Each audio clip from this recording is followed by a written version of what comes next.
In the muted light of a hospital room, where the shadows of despair often loom larger than life itself, hope might seem like a distant, flickering star. Yet it is within these confines that human resilience often kindles its brightest flames. Mary, a 42-year-old schoolteacher and mother of two, spent months battling breast cancer, her hospital room's walls closing in around her like the contraction of a dismal winter. But amidst the sterility and stringent routines, one crisp, sunlit morning brought an unanticipated transformation. A volunteer offered her a small pot containing a marigold. This simple gesture, the vibrant, fiery orange of the flower against the stark white backdrop of her room, became a symbol of change, of life persisting amid life's greatest trials. Hospitals, with their incessant beeping machines and the pervasive scent of antiseptics, often represent the antithesis of comfort and warmth. Patients like Mary find themselves not just fighting a disease, but also grappling with the psychological weight of being in an environment built for survival, not living. It is within these clinical confines, however, that the resilience of the human spirit often emerges most profoundly. In the case of Jonah, a retired postman with leukemia, it was the view of a distant tree from his hospital window that held his fascination. Over the months, he watched its boughs sway, its leaves grow lush, and then shed, a silent witness to the cycles of life and resilience. This tree, barely more than a silhouette at dawn, became his connection to the world he longed to rejoin, symbolizing his own hopes for recovery and reawakening. Every throb of Jonah's heart, every rise of his chest, became synced with the natural world he observed from his window.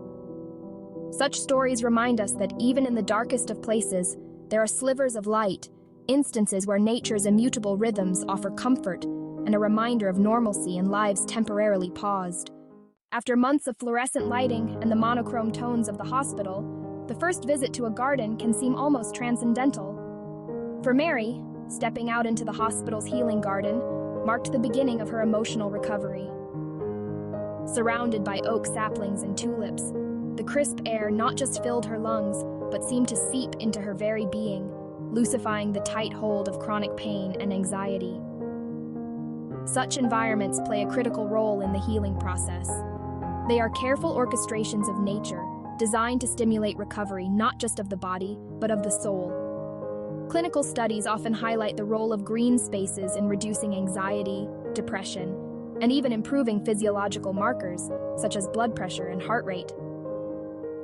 As patients wander or sit, each branch, each petal, and each bird's trill isn't just a sensory experience, but a tactile reminder of life outside hospital routines.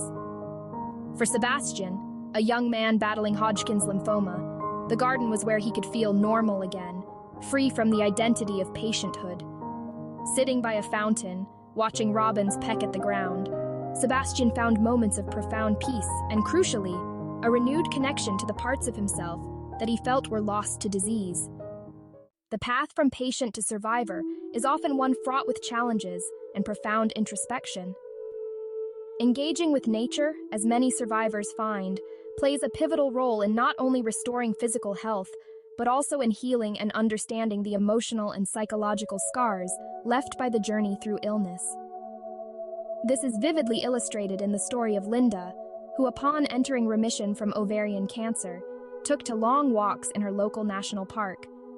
With each hike, she described feeling as though she was shedding the heavy cloak of cancer, layer by layer, her strides growing stronger as she reacquainted herself with the rhythms of a world she once felt disconnected from. For Linda and many others, the act of walking through natural settings is akin to a rebirth. Elements of the landscape often take on symbolic meanings, the river a metaphor for the flow of life, rocks representing the obstacles overcome, and the overarching sky, a canopy of infinite possibilities. These instances encapsulate not merely the struggle of illness, but the celebration of survival and the profound changes individuals undergo. The journey from the clinical shadows of hospital rooms to the sunshine of the natural world does not merely denote recovery, but a profound transformation, where one is not returning to the old self, but rather evolving into someone new, threaded with deeper understandings, compassion, and a reinvigorated zest for life. Nature does not cure cancer, but it does heal the human spirit, providing a sanctuary where the shadows retreat and the richness of life is once again embraced with open arms. In this transformative journey, from the sterility of a hospital to the vitality of the natural world, lies a potent narrative of hope, renewal, and the enduring power of the human spirit.